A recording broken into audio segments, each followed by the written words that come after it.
तो अंग्रेजी सीखने के लिए हम लोग 4 टॉपिक पढ़ेंगे। पहला क्या है, ट्रांसलेशन, दूसरा ग्रामर, तीसरा राइटिंग स्किल और लास्ट में लिटरेचर करेंगे। तो पहली टॉपिक हमारी है ट्रांसलेशन। ट्रांसलेशन को सीखने के लिए हम एक कुछ महत्वपूर्ण बिंदु पे ध्यान देंगे। जैसे अगर हम लोग ट्रांसलेशन सीख लेते हैं तो हम हिंदी वाक्य को अंग्रेजी में बदल लेंगे। दूसरा फ़ायदा, शॉर्ट आंसर, लॉन्ग आंसर और एक्सप्लेनेशन स्वयं लिख सकेंगे। तीसरी क्या फ़ायदा है ट्रांसलेशन सीखने से, हम लोग एप्लीकेशन और लेटर जो कहीं पोस्ट ऑफिस में या किसी डीएम को, अधिकारी को, या एप्लीकेशन अपने विद्यालय में देना होता है इंग्लिश में लिख करके, तो हम लोग आसानी से लिख लेंगे। चौथा क्या होता है, एस्से, बड़ी बड़ी एस्से लिखना होता है। जैसे हम लोग लॉन्ग आंसर लिखेंगे, ठीक उसी प्रकार हम किसी भी टॉपिक पे एस्से लिखना सीख जाएंगे। पांचवा है अनसीन पैसेज का आंसर देना। अनसीन का पैसेज का आंसर हम लोग बहुत आसानी से दे देंगे जब हम लोग ट्रांसलेट बहुत अच्छे से सीख जाएंगे। जैसे कि कंपटीशन में भी बहुत आते हैं, अनसीन पैसेज दे देता है एक, कम से कम 10 से 15 लाइन का, फिर 5 क्वेश्चन उस पर पूछ लेता है। तो हम लोग ट्रांसलेशन के बाद इसका आंसर बहुत ईजी तरीके से देंगे। छठवां है ईडियम और फ्रेज, स्वयं अपने शब्दों में लिख लेंगे। 2-3 शब्दों का ईडियम वो दे देता है, तो उसका अर्थ समझ करके हमें अपने वाक्य में बदलना होता है ताकि उसका अर्थ कन्फर्म हो जाए। होमोफोन उसी तरह आता है, उसका भी हम लोग अपने शब्दों में वाक्य बना लेंगे। और लास्ट, ट्रांसलेशन सीख कर हम अंग्रेजी बोलना स्वयं सीखेंगे, हमें कहीं स्पीकिंग कोर्स करने की ज़रूरत नहीं पड़ेगी दोस्तों। तो यही कुछ टॉपिक्स हैं, तो चलिए शुरू करते हैं। सबसे पहले आता है हमारा ट्रांसलेशन। ट्रांसलेशन ये आप लोग स्क्रीनशॉट लेते रहिएगा। ट्रांसलेशन को पढ़ने से पहले हम लोग कुछ शब्दों को जानेंगे कि कुछ शब्द ऐसे हैं जो हिंदी में है, उसका अंग्रेजी कुछ बच्चे नहीं जानते हैं, शायद सभी नहीं जानते सभी शब्दों का। तो चलिए उसमें से कुछ शब्द हम आपको लिखाते हैं, आप लोग लिखते रहिएगा। पहला है जैसे अक्षर। अक्षर को अंग्रेजी में क्या कहते हैं, लेटर। शब्द हो गया, शब्द को अंग्रेजी में वर्ड।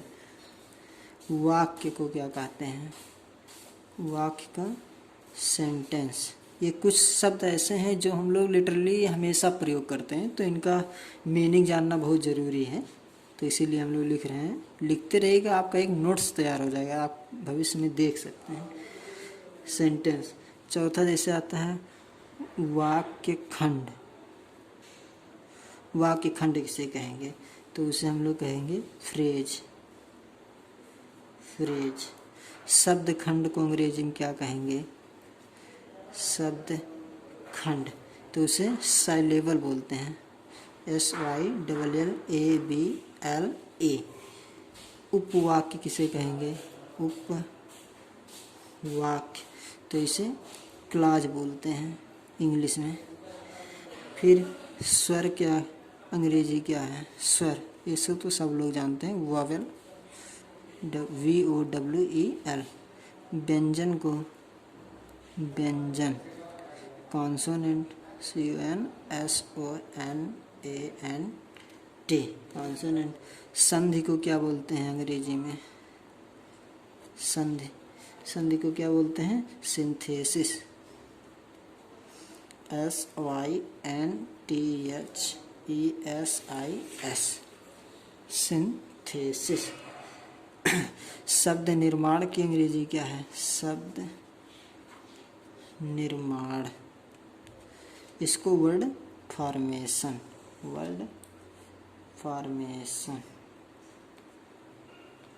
वाक्य निर्माण या वाक्य संरचना,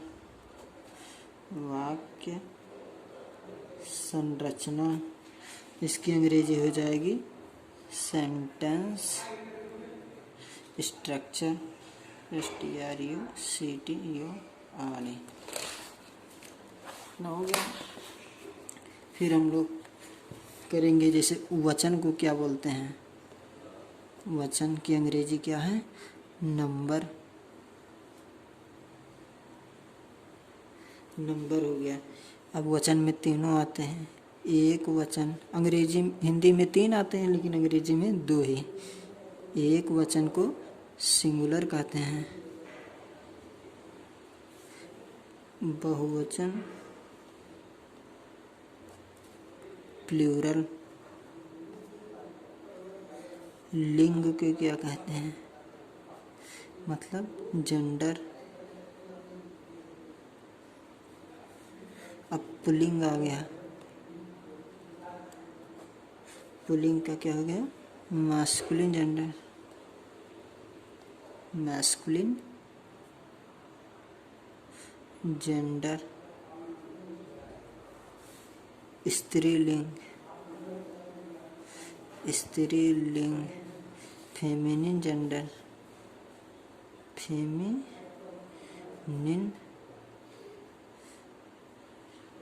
जेंडर। उभयलिंग, उभयलिंग का क्या हो जाएगा, कॉमन जेंडर।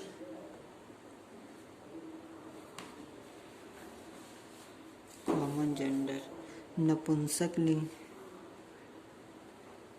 नपुंसक लिंग। Neuter gender, NEUTER, neuter gender है। कारक को अंग्रेजी में क्या कहते हैं, कारक, केस। अब कारक में आते हैं 3, कर्ता कारक, कर्ता कारक को क्या बोलते हैं, नॉमिनेटिव केस, नॉमिनेटिव केस, या इसी को सब्जेक्टिव केस भी बोलते हैं। कर्ता कारक हो गया। फिर कर्म कारक को हम लोग बोलते हैं ऑब्जेक्टिव केस, ऑब्जेक्टिव केस। फिर संबंध कारक, संबंध कारक, possessive case, POSSIV, possessive case. फिर आ जाएंगे हम लोग पुरुष में। पुरुष होते हैं 3, तो पुरुष को बोलते हैं पर्सन, पर्सन। अब इसमें आता है प्रथम पुरुष, प्रथम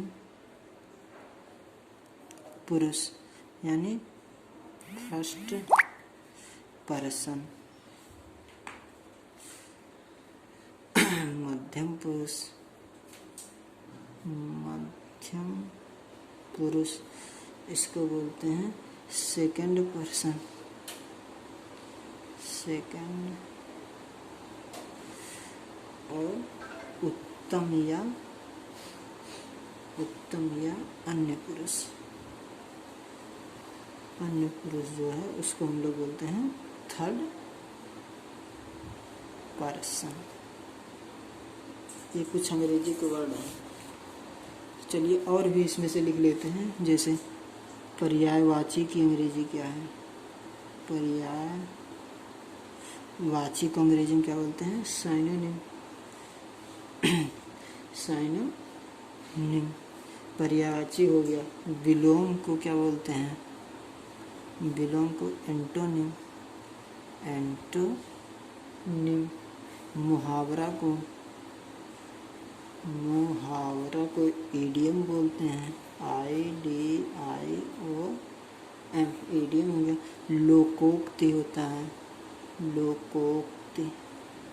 लोकोक्ति अंग्रेजी क्या हो जाएगी, प्रोवर्ब बोलते हैं, PROVERB, प्रोवर्ब।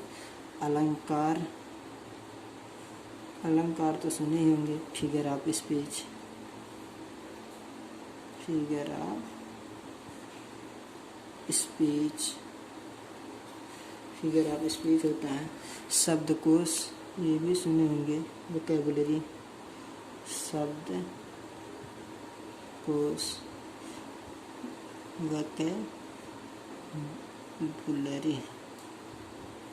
वोकैबुलरी। और विराम चिन्ह, अंतिम विराम चिन्ह तो क्या बोलते हैं, पंक्चुएशन CTUATION पंक्चुएशन मार्क्स। तो ये कुछ वर्ड हैं दोस्तों, इन्हें आप लोग याद कर लीजिएगा, बहुत ज़रूरी है। क्योंकि जब आप अंग्रेजी में बोलेंगे तो कुछ वर्ड ऐसे होते हैं, आपके मन में तो हिंदी आ जाती है लेकिन आप उसका अंग्रेजी नहीं बना पाते हैं। तो ये कुछ ग्रामेटिकल वर्ड हैं जिन्हें आप लोग याद रखिएगा। तो चलिए इसके बाद हम लोग पढ़ते हैं सेंटेंस के बारे में। क्या पढ़ेंगे दोस्तों?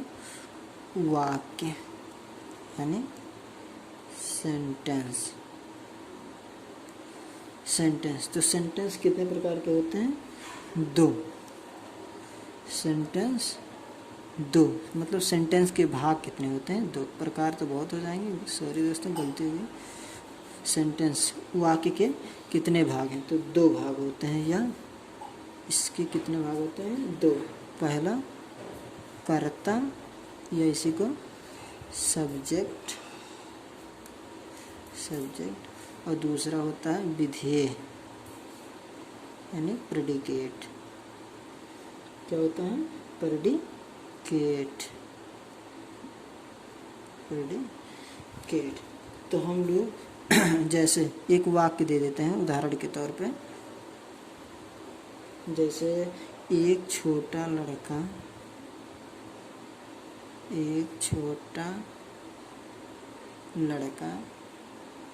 बाजार जाता है।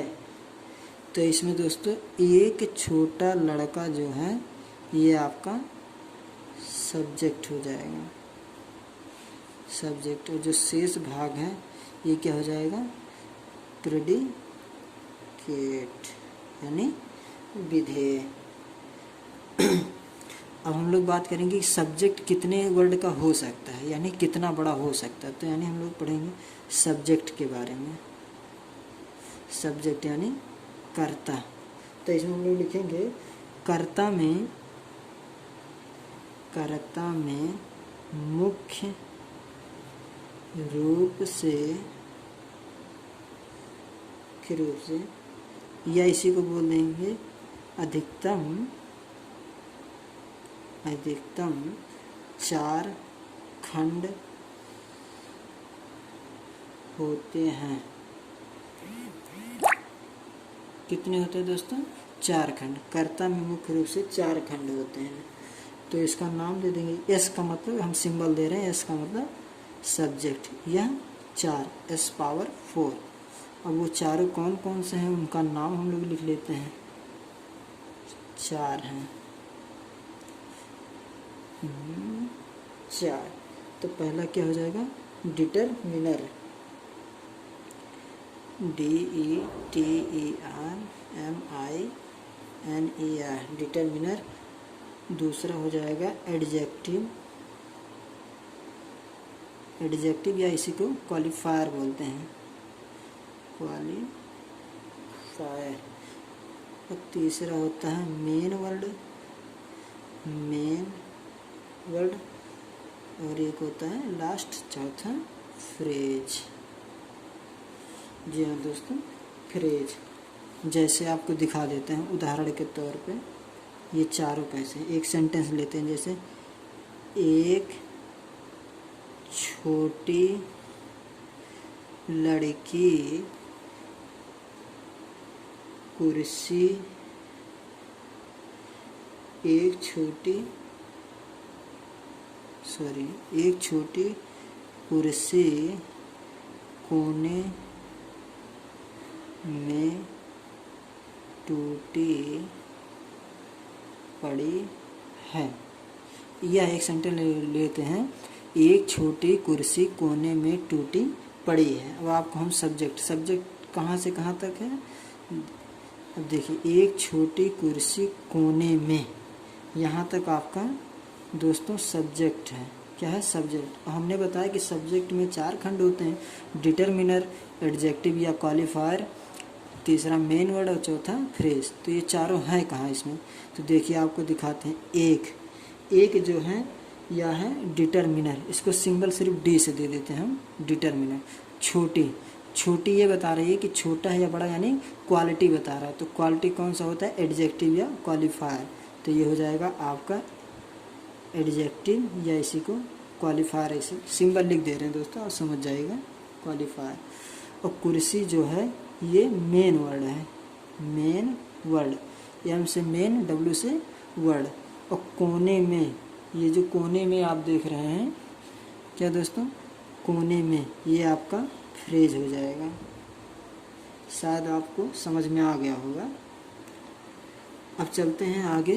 दूसरा हम लोगों का है प्रेडिकेट। वाक्य का दूसरा भाग क्या है, प्रेडिकेट।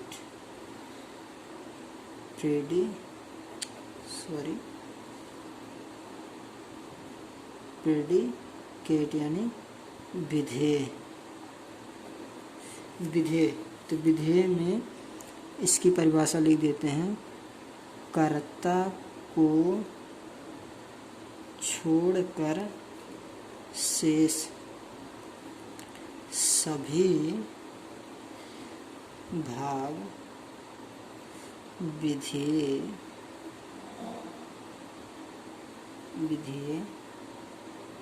कहलाता है। जैसे उदाहरण के तौर पर हमने कर्ता के बारे में बात किया कि कर्ता में मुख्य रूप से अधिकतम 4 खंड होते हैं। और प्रेडिकेट क्या होता है, किसी वाक्य में कर्ता को छोड़कर शेष जितने भी शब्द आएंगे वो सब विधेय कहलाते हैं। और यह कितने शब्दों से, जैसे आपको उदाहरण दिखा देते हैं, एक छोटा लड़का दौड़ रहा था। अब एक छोटा लड़का, यहाँ तक ये आपका सब्जेक्ट है, ये तो आपका सब्जेक्ट है। और शेष भाग कौन सा है, यही 3 वर्ड बच रहे हैं, दौड़ रहा था। तो ये आपका हो जाएगा प्रेडिकेट। क्या हो जाएगा दोस्तों, प्रेडिकेट। अब यहाँ एक नोट बना के लिखिए, बहुत महत्वपूर्ण बात है प्रेडिकेट में। सहायक क्रिया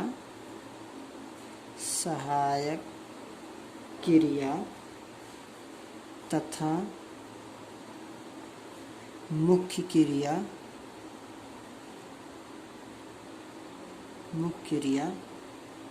हमेशा प्रेडिकेट में होती है। प्रेडिकेट में होती है। किसी भी वाक्य में दोस्तों सहायक क्रिया और जो मुख्य क्रिया होती है हमेशा प्रेडिकेट की भाग होती है। और प्रेडिकेट में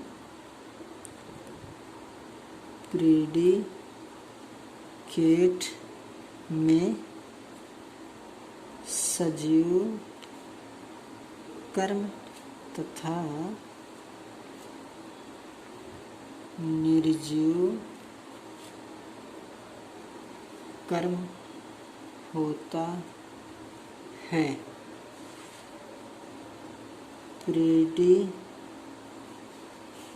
प्रेडिकेट में पूरक यानी कॉम्प्लीमेंट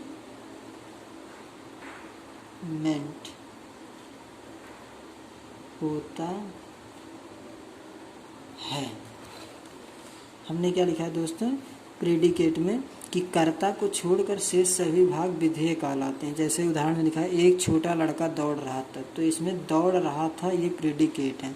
अब इसमें हमने नोट करके लिखा है कि सहायक क्रिया तथा मुख्य क्रिया हमेशा प्रेडिकेट में होती है, यानी किसी वाक्य की सहायक क्रिया और मुख्य क्रिया हमेशा प्रेडिकेट में होती है।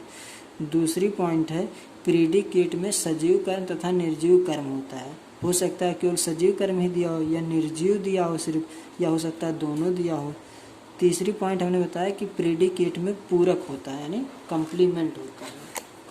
तो चलिए एक उदाहरण दिखा दे रहे हैं आपको कि प्रेडिकेट में कौन कौन से एग्जाम्पल लेकर के। जैसे उसका छोटा भाई एक आम सोहन को दे रहा था। तो उसका छोटा भाई, यहाँ तक तो आपका सब्जेक्ट हो जाएगा। क्या हो जाएगा? सब्जेक्ट। और बाकी हमने बताया कि सब्जेक्ट को छोड़कर जितने सब हैं वो सब आपके प्रीडिकेट, यहाँ से यहाँ तक। अब देखिए, हमने ये आपको पॉइंट में लिखा था कि मुख्य क्रिया और सहायक क्रिया हमेशा प्रीडिकेट में। देखिए देना, ये क्या है? दे माने देना, गिविंग। गिविंग ये देखिए मेन वर्ब है, और था सहायक क्रिया है यानी हेल्पिंग वर्ब। दोनों देखिए हमारे प्रीडिकेट में आ गए हैं। अब आपको हम बताते हैं इसमें से कौन कौन क्या है। अब जैसे देखिए एक आम, एक आम आपका निर्जीव है। आम निर्जीव होता है, ये आपका निर्जीव कर्म है, निर्जीव कर्म। सोहन को, सोहन, सोहन किसी व्यक्ति का नाम है, तो ये आपका सजीव, सजीव कर्म, ये आपका सजीव कर्म है। देना, अभी हमने आपको बताया देना ये मुख्य क्रिया है, मुख्य क्रिया। और था जो है सहायक, सहायक क्रिया है। आई होप आप सबको सेंटेंस के बारे में समझ में आ गया होगा। तो अगली वीडियो हम आपके लिए बहुत जल्द ला रहे हैं, और भी ऐसे इसके आगे पढ़ने के लिए आप हमारे चैनल को सब्सक्राइब करें ताकि अगली वीडियो आपको सबसे पहले मिल सकें। धन्यवाद।